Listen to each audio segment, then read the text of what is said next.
Hey guys, welcome to success Dilip. मैं दिलीप कुमार, स्वागत है आपका इस वीडियो में। तो दोस्तों, आज की वीडियो में न्यू रिक्रूटमेंट की डिस्कस करने वाले हैं, जो कि वैकेंसीज आउट की गई आपकी SECL से, यानी कि साउथ ईस्टर्न कोलफील्ड लिमिटेड की तरफ से बम्पर वैकेंसीज आउट की गई है 289 पोस्ट के लिए, जैसे कि ऑल इंडिया के कैंडिडेट इस फॉर्म को फिल कर सकते हैं। डंपर ऑपरेटर की वैकेंसीज है, जहां पर वेरियस पोस्ट है और अलग अलग पोस्ट वाइज डिस्कस करेंगे, बट ये वैकेंसी है डेपुटेशन बेसिस पे है, तो ये ज़रा ध्यान रखना। लेकिन आप सबके लिए वेरी गुड न्यूज़ है, क्योंकि यहाँ पर एक्सटर्नल वैकेंसीज 2022 में आने वाली है, जिसकी ग्रीन व्यू आप यहीं से चेक कर सकते हो कि सबसे पहले इंटरनल वैकेंसीज को फिल्ड किया जा रहा है, जो कि हम चलिए चर्चा कर देते हैं कैसी वैकेंसीज आउट की जाती है। तो बिगेस्ट न्यूज़ है आप सभी कैंडिडेट के लिए, क्योंकि चलिए डिस्कस करते हैं ऑफिशियल नोटिफिकेशन में, अच्छे तरीके से समझ आएगी।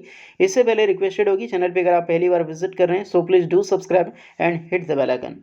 तो ये ऑफिशियल नोटिफिकेशन है, South East Eastern Coalfield Limited Bilaspur division से वैकेंसीज निकाली गई है। और जो से देख सकते हैं यहाँ पर वैकेंसीज है विभागीय कर्मचारियों का डंपर ऑपरेटर प्रशिक्षु के लिए पद का चयन यहाँ पर वैकेंसीज है, जिसमें से पात्रता मांगी गई है। और यहाँ पर आप देख सकते हैं dumper operator executive category D के लिए 8 पास कैंडिडेट वैलिड ट्रांसपोर्ट लाइसेंस होनी चाहिए, HMB की अप्लाई कर सकते हैं। ट्रांसपोर्ट लाइसेंस है फिर भी अप्लाई कर सकते हैं, या फिर HMB यानी कि हैवी मोटर व्हीकल का लाइसेंस है वो भी अप्लाई कर सकते हैं। बट यहाँ एलिजिबिलिटी ध्यान रखना, as per permanent employ 1 year service, तो वो ज़्यादा ईयर वाले सर्विस नहीं, बिल्कुल जो न्यू ज्वाइनिंग किए हैं 1 साल की सर्विस है, बिल्कुल अप्लाई कर सकते हैं गाइस।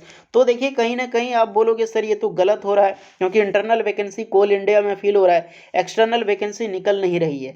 देखिए, एक्सटर्नल वैकेंसीज निकलेगी, लेकिन SSCL और आपकी जो है WCL, नेक्स्ट आपकी NCL, ये तीनों इंटरनल वैकेंसीज फिल कर चुकी है, जिसके कारण सबसे पहले वैकेंसीज आपकी NCL WCL यानी कि वेस्टर्न कोलफील्ड लिमिटेड में जारी हो चुकी है। आपको पता है कोल इंडिया की तरफ से डंपर ऑपरेटर माइनिंग सिरदार की वैकेंसी आ चुकी थी 10+ डिप्लोमा वालों के लिए। देन ITI सर्वेयर की निकलने वाली है, और आपकी यहाँ पर डंपर ऑपरेटर और कैरेन ऑपरेटर, HEMM ऑपरेटर, ये सब की वैकेंसी नॉर्दर्न कोलफील्ड लिमिटेड और साउथ ईस्टर्न कोलफील्ड लिमिटेड से 2022 में निकलेगी। यही सबसे बड़ा ग्रीन सिग्नल है आप सबके लिए, क्योंकि जो वैकेंसीज पहले थी और जो इसी को प्रमोट 1 साल कर दिया गया है, तो आपकी जो भी वैकेंसी रिसेंटली रिक्वायरमेंट हो, हाँ बेशक पोस्ट अब कम निकलेगी, क्योंककि यही गलती करता है कोल इंडिया, जो एक बार इन किया उसको परमानेंट करते जाता है और एक्सटर्नल वैकेंसीज निकालती नहीं है।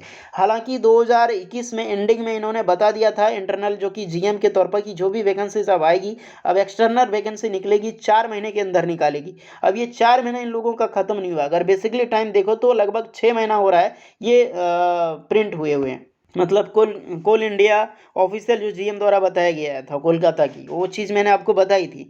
तो यही सारी रूल्स रेगुलेशन है। बाकी बात, जो भी कोल इंडिया में जॉब्स करना चाहता है अपनी तैयारी करो, क्योंकि 2022 में आपकी वैकेंसीज आएगी नॉर्दर्न कोलफील्ड लिमिटेड से और साउथ ईस्टर्न कोलफील्ड लिमिटेड से।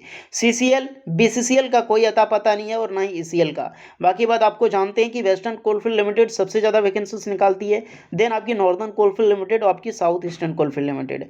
तो यही सबसे बड़ी अपडेट है आप सभी कैंडिडेट के लिए, जिसकी अंतिम तिथि है 15 फरवरी 2022 तक। जो भी कैंडिडेट 1 ईयर की सर्विस वाले अप्लाई कर सकते हैं। लेकिन ITI देख सकते हैं यहाँ पे 8वीं कक्षा उच्चतर शैक्षणिक योग्यता यदि हो, संबंध में अंक सूची प्रमाण पत्र की स्वसारित प्रतिलिपि। देन यहाँ पे मांगी गई है तकनीकी योग्यता, जैसे कि तकनीकी ट्रेड में आपकी ITI डिप्लोमा या फिर BTech यानी कि BE वगैरह हो, यदि हो तो उसके समान सूची अंक सूची प्रमाण सूची, यानी कि जिसके पास ITI फिर डिप्लोमा की डिग्री इसमें रहेगी, उसको काफ़ी ज़्यादा बेनिफिट्स आपको देखने को मिलेगी। तो हालांकि ये चीज़ बिल्कुल जो भी कर रहा है, कहीं कहीं आपको लग रहा है गलत, लेकिन ये चीज़ कोल इंडिया के लिए सही है। रिक्रूटमेंट फ्रेशर वहाँ पे आउट कर रही है, जो भी रहेगी वो फ्रेशर वैकेंसीज निकाली जाएगी। तो यही चीज़ आप मान लो। बाकी बात, इस वैकेंसी से मतलब आपका वैसे भी कुछ नहीं है, लेकिन 1 साल जो ज्वाइनिंग किया उनके लिए बहुत बड़ा अपॉर्चुनिटी है। तो आप भी ज्वाइनिंग करो जब भी निकलती है कोल इंडियाज में, और अप्रेंटिसशिप ज़रूर करना। कोल इंडिया में अगर कोई भी बंदा जाना चाहता है जॉब्स के लिए, सो प्लीज़ अप्रेंटिसशिप कर लेना। खास करके मैं ITI वालों के लिए सूचित कर रहा हूँ। डिप्लोमा के लिए वैकेंसीज निकल जाती है माइनिंग वगैरह में, माइनिंग सिरदार में, तो फ्रेशर जा सकता है। लेकिन अदरवाइज इलेक्ट्रिकल मैकेनिकल से भी जाना हो तो उसे भी अप्रेंटिसशिप करनी ज़रूरी होती है। सो इतना ध्यान रखना। देख सकते हैं हार्ड कॉपी 28 फरवरी तक भेजने की डेट है, और यही सब अपडेट है। बाकी बात आप देख सकते हैं कैसे एग्जाम पैटर्न चयन हेतु रहने वाला है, जिसमें कि एप्टीट्यूड टेस्ट होगा 100 मार्क्स का टोटल, और ट्रेड टेस्ट 80 मार्क्स का होगा, और essential qualification scheme wise 15 marks दी जाएगी। कोई IT या टेक्निकल ट्रेड है 2 मार्क्स एक्स्ट्रा मिलेगी, डिप्लोमा किया हुआ है 3.5 मार्क्स, और डिग्री किया हुआ है तो 5 मार्क्स उसको एक्स्ट्रा मिलने वाली है।